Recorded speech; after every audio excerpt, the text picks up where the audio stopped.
Captain Lee Dong-wook stood on the bridge of the UES Retribution, watching the massive alien convoy approach through human space.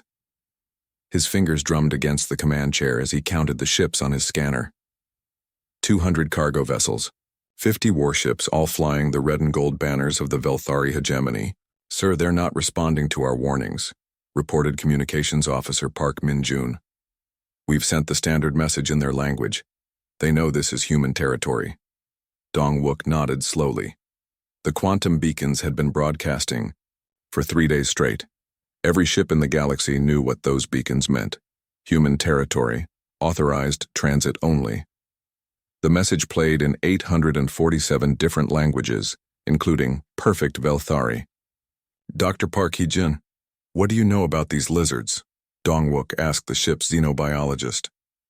Dr. Park Hee-jin pulled up her files on the main screen. "The Velthari have controlled the major trade routes for over 2,000 years. They're proud, aggressive, and they believe smaller species should bow to them. They probably think we're bluffing. Are we?" asked Lieutenant Kim Subin from the weapons station. Dong-wook turned to look at her. "What do you think, Lieutenant?" The young officer straightened in her chair. "No, sir. Human territory means human territory." "Exactly." Dong-wook pressed the communication button. "This is Captain Lee Dong-wook of the United Earthship Retribution. Velthari convoy, you are in violation of human territorial space. Turn around immediately or face the consequences." The reply came quickly, spoken in heavily accented human language. "This is Commodore Shkar of the Velthari Trade Fleet. We do not recognize human territorial claims. These trade routes belong to the Velthari. Stand aside, mammals." Dr. Park winced. "That's about the worst insult they could use, sir. They're basically calling us animals." Dong-wook smiled, but it wasn't a pleasant smile. "Open a channel to Admiral Kim Tae-ho." The admiral's face appeared on screen moments later. Kim Tae-ho looked tired. He'd been dealing with territorial violations all week. "Let me guess, Captain. More aliens who think our warnings are suggestions?" "Yes, sir. Velthari this time. Big convoy, lots of attitude." Admiral Kim rubbed his forehead. "What's your assessment?" "They're not going to listen to words, sir. They think we're weak because we only sent one ship." "Understood. You have authorization for Protocol 7. Dr. Park's eyes went wide. "Sir, Protocol 7, that's the point, Doctor," Dong-wook said quietly. "Open a final channel to the Velthari convoy." Commodore Shkar appeared on screen. He was a large reptilian creature with golden scales and cold yellow eyes. "Have you come to your senses, mammal?" "I'm giving you 1 hour to leave human space," Dong-wook said calmly. "After that, I will consider your presence an act of war." The Velthari Commodore threw back his head and laughed. It was a harsh, hissing sound. "One ship against 250? You mammals are even more stupid than we thought. We will take what we want, and there is nothing you can do to stop us." 1 hour, Dong-wook repeated, then cut the channel. Lieutenant Kim looked confused. "Sir, why give them an hour? If we're going to use Protocol 7, because I want to make sure every ship in their convoy hears what happens next. I want them to have time to send messages to their families, to record their last words, to understand exactly what they chose when they crossed into human space." Dr. Park was reading her xenobiology files. "Captain, the Velthari have never lost a major fleet battle. Their military technology is centuries ahead of most species. They genuinely believe they can't be defeated." "Good," Dong-wook said. "That'll make this more educational." The hour passed slowly. The Velthari convoy continued deeper into human space, their ships spreading out into attack formation. Commodore Shkar sent several more messages, each one more insulting than the eye blast. He called humans soft pink weaklings and promised to sell human colonies as slaves. "Time's up," announced Lieutenant Kim. Dong-wook stood up from his command chair. "All hands, prepare for Protocol 7 activation. Dr. Park, make sure you're recording everything. The galaxy needs to see this." "Recording, sir," Dr. Park confirmed. "Lieutenant Kim, target the entire convoy. Full quantum disruptor array." Lieutenant Kim's hands flew over her controls. Sir, the array is charging. Power levels at maximum. We're ready. Dongwook looked at the main screen one last time. 250 ships, thousands of alien crew members, all of them about to learn what it really meant to cross human territory. Fire! The quantum disruptor array fired silently. There was no bright beam, no explosive flash. Instead, space itself seemed to ripple around the Velthari convoy. For a moment, the alien ships flickered like bad video transmission. Then they were gone. Not destroyed, not exploded. Simply gone. Where 250 ships had been floating in space, there was now nothing. No debris, no energy signatures, no trace that they had ever existed at all. Except for one thing. Sir, Communications Officer Park Min-jun said in a shaky voice, I'm picking up an emergency transmission. It's from one of their communication officers. Put it on speaker. The voice that came through the speakers was high-pitched and terrified. It spoke in broken human language. They're gone, they're all gone. The whole fleet just ceased. By the ancient stars, what have the humans done? They just erased us from existence. They're monsters. Monsters. The transmission cut off. Dr. Park Hae-jin stared at her instruments. Sir, according to my readings, those ships didn't just get destroyed, they got removed from space-time itself. It's like they never existed. But they did exist, Dongwook said calmly. And now that communication is spreading across every galactic network, every species will know what happens when you cross human territory. Lieutenant Kim was checking her weapons display. Sir, the quantum disruptor array is ready to fire again. Should I keep it charged? Always, Lieutenant. Always. Dongwook sat back down in his command chair. Send a message to Admiral Kim. Tell him the territorial violation has been resolved. What about that last ship, sir? The one that sent the transmission? Dongwook smiled. Let it go. Someone needs to tell the story.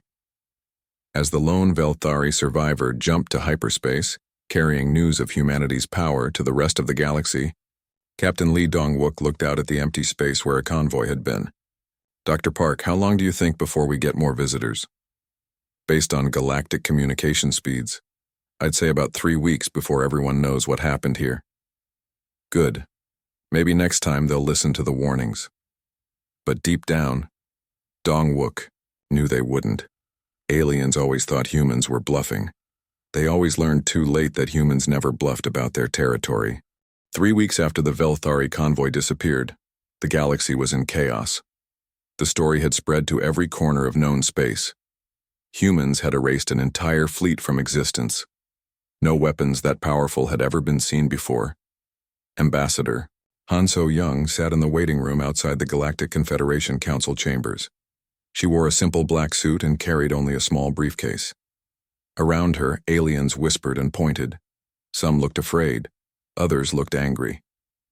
The human representative will now address the council, announced the chamber's AI system. Han So-young walked into the massive circular room. 847 species had representatives here. Most of them were staring at her with expressions she couldn't read. She took her place at the small podium in the center. The council speaker was an ethereal, a being of pure energy that glowed with soft blue light.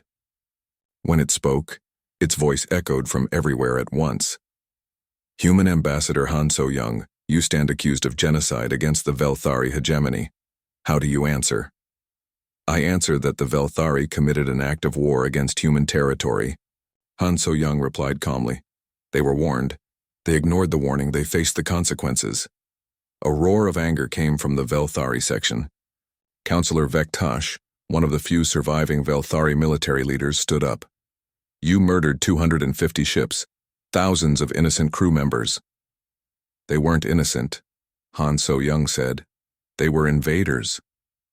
Invaders? The ethereal council speaker's glow flickered. They were traveling through space that has been used by galactic trade for millions of years. Your species has existed for barely 50,000 years. You cannot simply claim ownership of vast regions of space. Han So-young opened her briefcase and pulled out a single sheet of paper. This is the Human Territorial Declaration, filed with this council 300 years ago. It was approved by a majority vote. Every species in this chamber agreed to recognize human territorial claims.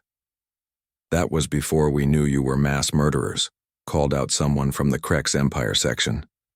Han So-young turned to face the Krex representative. General Mortok, isn't it? Your species has destroyed 17 planets in the last century.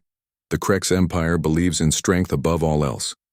Are you really going to lecture humans about violence? General Mortok's mandibles clicked angrily, but he sat down. The ethereal council speaker raised what might have been a hand. Regardless of past agreements, your response was disproportionate. We demand that humanity surrender all quantum disruptor technology to this council immediately. No, Han So-young said simply. You refuse? I refuse, and I'll tell you why. Han So-young walked closer to the council speaker. You seem to have misunderstood our warning. Human territory is not a suggestion. It's not a guideline. It's not a request for negotiation. It is an absolute law of physics in this galaxy, tested at your own extinction. The chamber erupted in noise. Representatives shouted in dozens of languages. Some demanded war against humanity. Others called for economic sanctions. A few spoke about the need for caution. Only one representative remained silent. The Void Whisperer sat in the shadows at the edge of the chamber. These ancient beings rarely spoke, and when they did, everyone listened. Finally, the Void Whisperer stood. The humans know something you do not, it said in a voice like distant wind. Proceed with caution. What could they possibly know that we don't? Demanded Counselor Vektash. The Void Whisperer looked directly at Han So-young. Ask them, all. Eyes turned to the human ambassador. She looked around the chamber slowly, then shook her head. Some knowledge is too dangerous to share. Some secrets exist to protect you, not to give us advantage. More human arrogance. General Mortok stood up again. You think you know better than civilizations that are millions of years old? In this case, yes, Han So-young said. We absolutely. Two of the ethereal council speaker's glow turned red with anger. This council votes on the following resolution: that humanity be stripped of all territorial claims and required to surrender all advanced weapons technology to galactic oversight. The vote was swift. 846 species voted yes. Only the Void Whisperers abstained. The resolution passes, announced the council speaker. You have 30 days to comply or face the consequences. Han So-young packed her briefcase, calmly. What consequences would those be? Military action, General Mortok said with satisfaction. The Krex Empire will lead a coalition fleet to enforce this council's will. How many ships?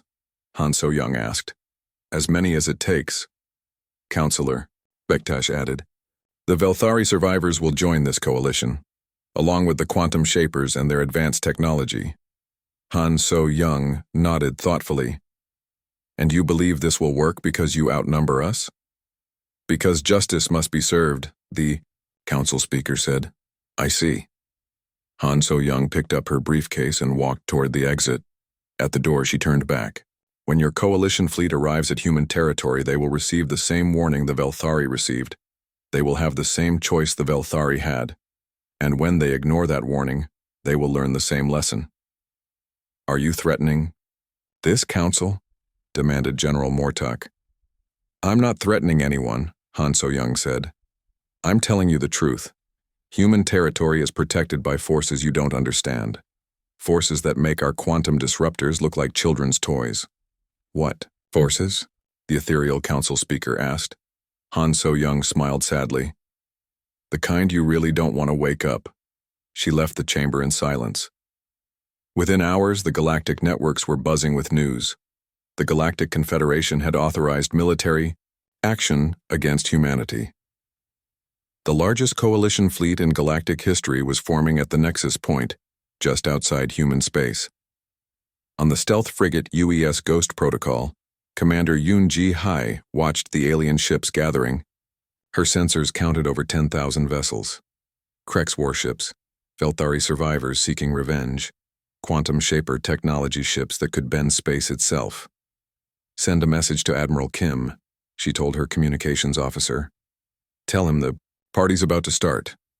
Back on Earth, Admiral Kim Tae-ho read the intelligence reports in his office. 10,000 alien ships against humanity's total fleet of 500. On paper, it looked like humanity was about to be wiped out. Admiral Kim activated his secure communication system. This is Admiral Kim to all fleet commanders. Execute Protocol 9. All ships to defensive positions around the Terminus Nebula. His aide looked confused. Sir, shouldn't we spread out our forces? Try to defend multiple systems? Admiral Kim shook his head. No, we bring them all to one place. Let them come to us. But sir, the Terminus Nebula? That's exactly where we need them, Admiral Kim said quietly. Signal Dr. Shin at the Erebus research station. Tell him it's time to wake up the Guardians. The aide's face went pale. Sir, are you sure? If we do that. If we don't do that, it won't matter anyway, Admiral Kim replied. The galaxy thinks they're coming to punish humanity. They have no idea what they're really walking into. Outside, the stars continued to shine peacefully, unaware that the greatest war in galactic history was about to begin. And in the depths of human space, ancient things that had slept for millions of years began to stir. Dr. Shin Woo-jin stood before the massive viewing window of the Erebus research station, staring into the Terminus Nebula. The cosmic cloud stretched for light years in every direction, its purple and gold gases swirling in patterns that seemed almost alive. Sir, we're receiving the authorization codes from Admiral Kim, reported his assistant, Dr. Lim Hae-won. He's requesting full disclosure protocols. Dr. Shin nodded slowly. For 200 years, he and his predecessors had kept humanity's greatest secret. Now, with the largest alien fleet in history approaching, it was time to reveal the truth. Send a message to Captain Nam De-eun on the Pathfinder. Tell her to prepare for a full tour of Sector 7. All of Sector 7, sir? Even the restricted zones? Especially the restricted zones, Dr. Shin said. The galaxy is about to learn why humans really claimed this territory. Captain Nam Da-eun received the message while her ship, the UES Pathfinder, was patrolling the outer edge of the nebula. She'd been expecting this order for weeks, but it still made her nervous. In her 10 years as a deep space explorer, she'd never been allowed into Sector 7. All hands, this is the captain, she announced over the ship's communication system. We're about to enter a restricted area. What you see today is classified at the highest levels. Dr. Yang Mi-young, please report to the bridge. Dr. Yang Mi-young was the ship's xenoarchaeologist. She specialized in studying ancient alien civilizations. As she arrived on the bridge, Captain Nam was already changing course toward the heart of the nebula. Captain, are we really going where I think we're going? Dr. Yang asked. Sector 7. Orders from Admiral Kim himself. The Pathfinder moved, deeper into the nebula. On the main screen, the cosmic gases began to thin, revealing something that shouldn't exist. Massive structures floated in the void, each one the size of a small moon. They were dark, almost black, with surfaces that seemed to absorb light rather than reflect it. Dear God, whispered Dr. Yang, what are those things? Captain Nam checked her instruments. According to our files, they're called devourers. They've been sleeping here for over 3 million years. Sleeping? Those things are alive? Very much alive. And very, very dangerous. Captain Nam brought up a classified file on her screen. 200 years ago, when humans first explored this nebula, we found them hibernating. Our scientists made contact. Dr. Yang stared at the massive shapes floating in space. Now that she looked closer, she could see they weren't ships or structures. They were creatures, beings so large that planets would seem small next to them. The Devourers are older than any known civilization, Captain Nam continued. They once fed on entire star systems. Whole planets were consumed to fuel their hunger. They were unstoppable. What happened to them? They got tired. After millions of years of feeding, they decided to sleep. They found this nebula and went into hibernation, but they needed someone to guard them while they slept. Dr. Yang began to understand. Humans were their guardians. That's right. The Devourers made a deal with our ancestors. They would sleep peacefully, and we would make sure no one disturbed them. In exchange, they promised not to wake up and start eating the galaxy again. But why didn't we tell the other species? Captain Nam gestured toward the massive creatures. Would you have believed it? Would any alien species willingly stay away from valuable space just because humans said there were sleeping monsters here? Dr. Yang had to admit she was right.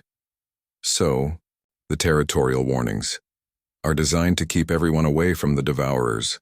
The quantum beacons don't just mark human territory. They're part of a massive containment field that helps keep the creatures asleep. And if someone breaks the containment field, Captain Nam's expression grew dark. The Devourers wake up. And when they wake up hungry after 3 million years of sleep, she didn't need to finish the sentence. Dr. Yang could imagine what beings that fed on star systems would do to a galaxy full of inhabited planets. Meanwhile, on the bridge of the UES Retribution, Captain Lee Dong-wook was receiving an urgent message from Agent Kang Yejin, humanity's top intelligence operative. Captain, we have a problem. Agent Kang's voice crackled over the communication system. My analysis of the approaching alien fleet shows they're planning a massive coordinated attack. Over 10,000 ships firing simultaneously. Can our containment field handle that much energy discharge? Captain Dong-wook asked. Unknown, sir. The field was designed to contain the Devourers, not absorb massive weapons fire. If it overloads, Captain Dong-wook understood. The containment field was what kept the Devourers asleep. Too much energy hitting it at once could cause it to fail. How long until the alien fleet arrives? 6 hours, sir. Captain Dong-wook activated his secure channel to Admiral Kim. Sir, we have a serious problem. If that alien fleet opens fire with everything they have, we could lose containment. Admiral Kim's face appeared on screen. He looked like he'd aged 10 years in the past week. I know, Captain. I've been reading the same reports. We're faced with an impossible choice. Sir? We can fight the alien fleet and risk waking the Devourers, or we can try to explain the truth and hope they believe us before they attack. What are the odds they'll believe us? About the same as the odds of the Devourers staying asleep if we have a major battle in their backyard, Admiral Kim said grimly. In other words, practically zero. On the alien coalition flagship, General Mortak was addressing his fleet commanders. In 3 hours we will enter human space and teach these mammals the price of defying the Galactic Confederation. Commodore Vektush nodded eagerly. My surviving ships will lead the first wave. The Velthari demand vengeance. And you'll have it, General Mortak promised. The humans think their quantum disruptors make them invincible. They're about to learn that numbers matter. 10,000 ships against 500? This will be a massacre. What they didn't know was that their massive fleet was being watched by every sensor array in human space. Deep in the Erebus research station, Dr. Shin Woo-jin monitored the Devourers' vital signs. The ancient creatures were still asleep, but their readings showed signs of disturbance. Dr. Lim, what's the status of the containment field? He asked. Stable, for now, sir. But if the aliens fire everything they have at our fleet, the field will overload, Dr. Shin finished. And 3 million years of peaceful sleep will come to an end. Sir, maybe we should try to contact the alien fleet. Explain the situation. Dr. Shin shook his head. They wouldn't believe us. They think we're lying to protect ourselves. They have no idea we're trying to protect them. As the alien fleet approached the edge of human territory, Admiral Kim made his final preparations. The entire human fleet was positioned in a defensive formation around the Terminus Nebula. Not to protect themselves, but to protect the sleeping Devourers. All ships, this is Admiral Kim, he broadcast to his fleet. Remember, we're not just fighting for humanity today. We're fighting for every living thing in this galaxy. If we fail, if the Devourers wake up, everything ends. The alien fleet crossed into human space, expecting to find scared humans ready to surrender. Instead, they found humanity's entire fleet waiting in formation around something vast and dark that moved slowly beneath the surface of space itself. Something that was beginning to stir after 3 million years of dreams. Krex warlord Thaktar stared at the main screen of his flagship, confused by what he was seeing. The human fleet was arranged in a strange pattern around the nebula, not in battle formation but in some kind of protective circle. What are they doing? He growled to his tactical officer. Are they trying to hide behind that gas cloud? Unknown, sir, the officer replied. Their formation doesn't make military sense. They're spread too thin to concentrate firepower. General Mortak's voice came over the communication channel from his own ship. All fleet commanders prepare for the first assault wave. 1,000 ships will attack simultaneously. Show these humans what real firepower looks like. Fleet Admiral Baek Sung-ho, commanding the human forces from the UES Prometheus, watched the alien fleet with growing dread. His sensors showed energy building in over 1,000 alien ships. They were about to unleash enough firepower to destroy a planet. Sir, incoming transmission from the alien fleet, reported his communications officer. Put it through. General, Mortak's image appeared on screen. Human fleet, you are outnumbered 10-1. Surrender now and we will show mercy. General Mortak, Admiral Baek said calmly. You need to stop your attack and listen to me very carefully. You don't understand what you're doing. I understand perfectly. I'm about to crush your pathetic fleet. General, there are things sleeping in this nebula. Ancient things. If you fire your weapons, you'll wake them up, and if that happens, we're all dead. General Mortak laughed. More human lies. You think we're fools? I'm begging you, Admiral. Baek said desperately. Don't fire your weapons. The energy discharge will overload our containment systems. You have no idea what you'll unleash.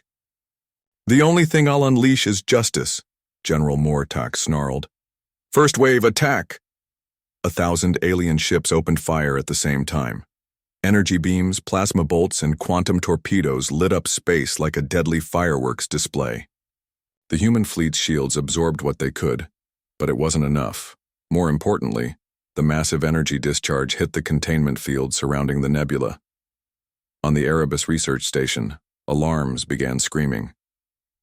Dr. Shin Woo-jin watched in horror as his instruments went crazy.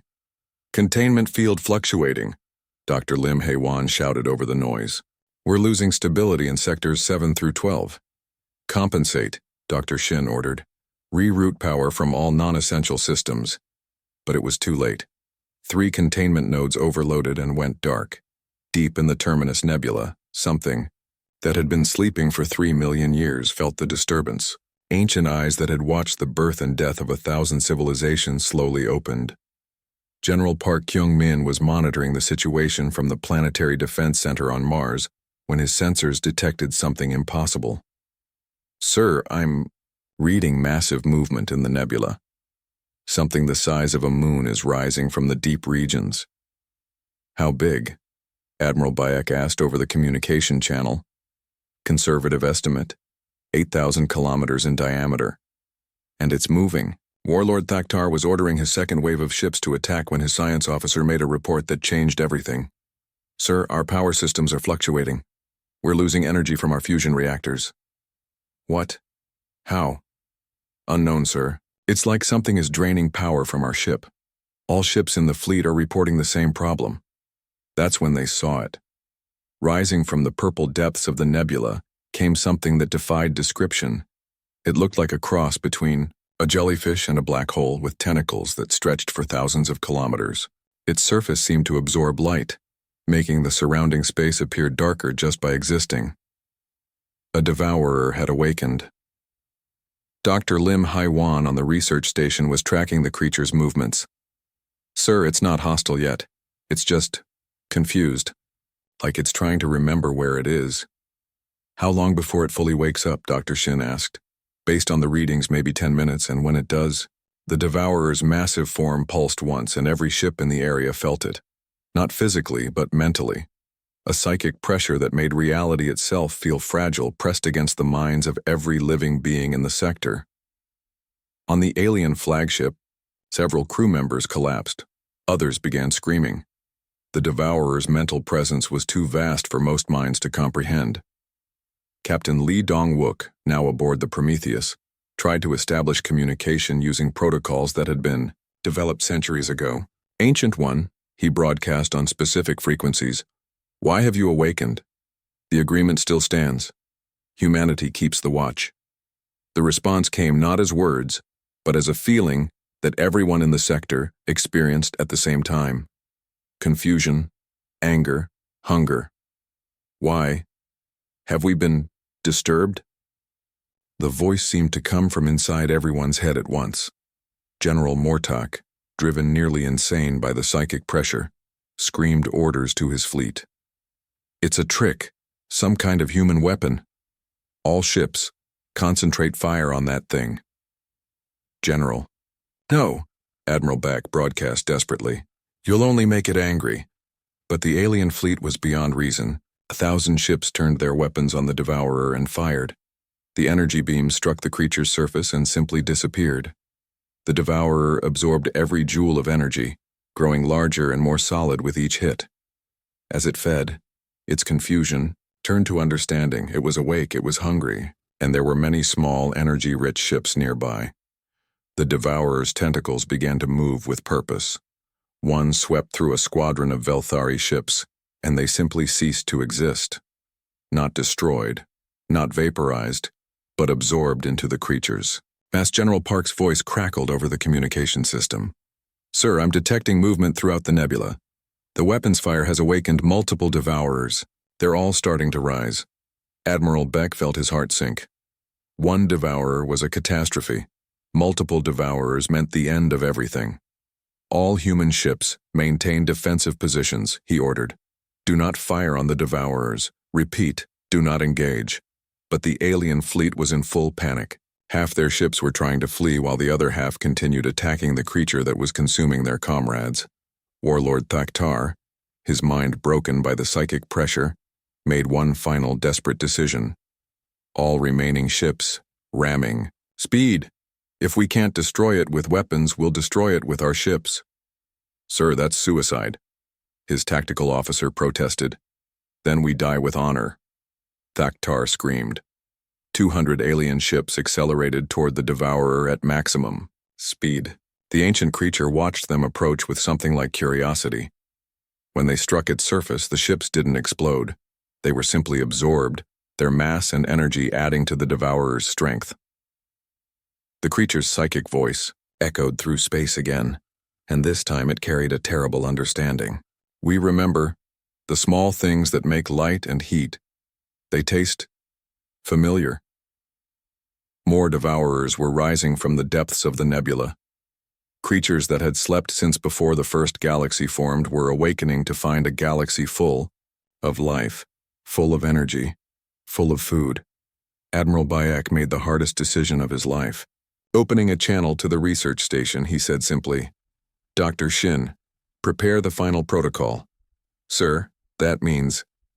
I know what it means, Admiral Bayek said quietly.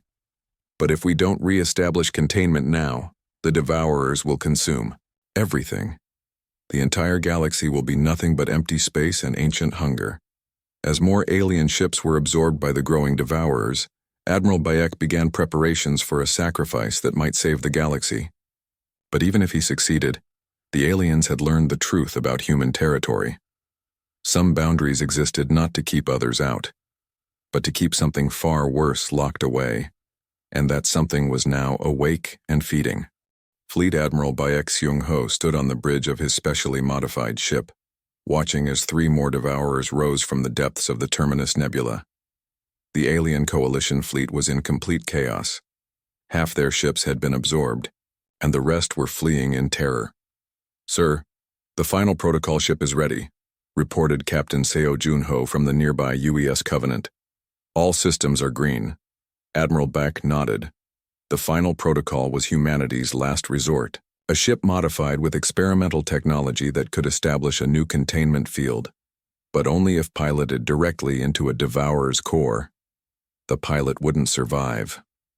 Admiral, please reconsider. Dr. Yang Mi-young's voice came over the communication system from the research station. There might be another way. Doctor, we have 5 Devourers awake and feeding. In another hour, they'll be strong enough to leave the nebula. Once they reach inhabited systems... Admiral Bayek didn't finish the sentence. Everyone knew what would happen. The largest devourer, the first one to wake up, had grown to twice its original size by absorbing alien ships. Its tentacles now stretched across light years, and its psychic voice was getting stronger. We remember, now. The creature's mental voice echoed through space. The small, bright things. They multiply. They spread. They make such good feeding. Sir, the Krek's flagship is attempting to escape, reported the tactical officer. Admiral Beck watched, the massive alien ship racing away from the nebula at maximum speed. General Mortok was still alive, but his mind was shattered by contact with the Devourers. His ship broadcasted a continuous stream of terrified gibberish. Let them go, Admiral Beck said. Someone needs to tell the galaxy what happened here. He activated his personal communication system. President Moon Jae-sung, this is Admiral Bayek. I'm beginning the final protocol. President Moon's face appeared on a small screen. Admiral, are you certain this is the only way? The Devourers are fully awake, sir. If we don't re-establish containment now, they'll consume everything. Every planet, every species, every living thing in the galaxy. President Moon nodded sadly. Then do what you must, Admiral. Humanity will remember your sacrifice. Admiral, Baek transferred command to Captain Seo Jun-ho, then boarded the modified protocol ship alone. The vessel was equipped with the most advanced containment technology humanity had ever developed, powered by the ship's entire reactor core. As he piloted the ship toward the largest devourer, Admiral Bayek activated the long-range communication system.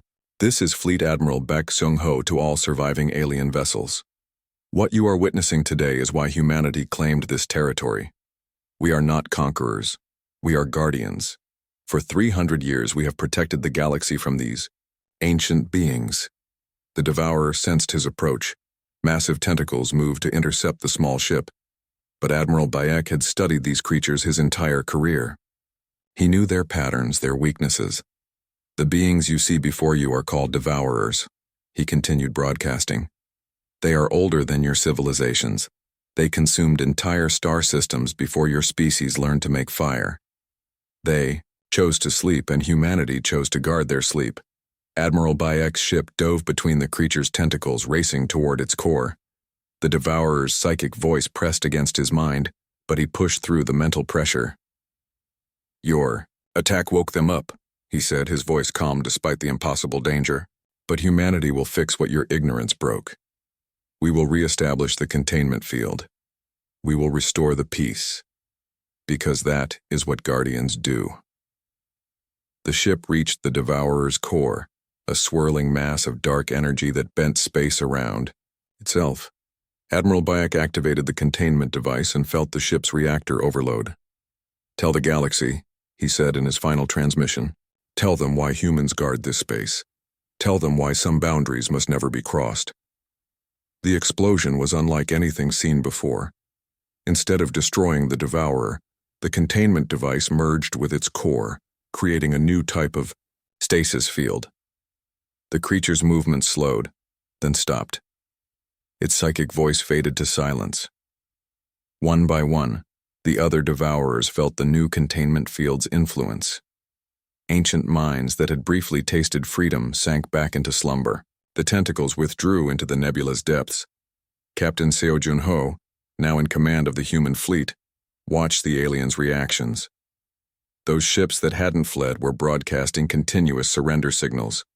Commodore Vektash, one of the few surviving Velthari commanders, sent a message to the human fleet. We didn't know. His voice shook with terror. Forgive us. We didn't understand. Similar messages came from the Krek's survivors, the Quantum Shapers, and dozens of other species. The arrogant aliens who had come to punish humanity were now begging for mercy. 6 months later, President Moon Jae-sung stood before a very different Galactic Confederation Council. The chamber was nearly empty. Many species had withdrawn from galactic politics entirely, too traumatized by their encounter with the Devourers to participate. Fellow beings, President Moon began, humanity did not seek the responsibility we bear. We did not ask to become guardians of sleeping gods. But when we found the Devourers 3 centuries ago, we made a choice. We chose to protect the galaxy, even if it meant being misunderstood and feared. The ethereal council speaker, its glow, dimmed with shame, spoke quietly. We owe humanity an apology, and a debt that can never be repaid. You owe us nothing, President Moon replied. But the galaxy owes itself a new understanding. There are forces in this universe that are beyond any single species' ability to control. Working together, we can guard against them. Divided, we all fall. The new galactic order was already taking shape. Trade routes were redesigned to avoid human territory entirely. The old quantum beacons were replaced with more powerful warning systems. New protocols were established for deep space exploration. Captain Seo Jun-ho, commanding the next generation of human guardian ships, patrolled the borders of what was now called the Sacred Zone. His crew included members from dozens of species, all trained in the protocols necessary to maintain the Devourer's sleep. Captain, his Velthari science officer reported, long-range sensors detect an unidentified ship approaching the boundary. Broadcast the warning, Captain Seo ordered. Full spectrum, all languages. The warning that went out was much longer than the old territorial messages. It explained about the Devourers, about the containment field, about why this space was forbidden. Most importantly, it explained what would happen if the warnings were ignored. The unidentified ship immediately changed course and fled. Dr. Yang, Mi Young, now Director of Galactic Relations, established the Monitoring Institute on a space station at the edge of human territory.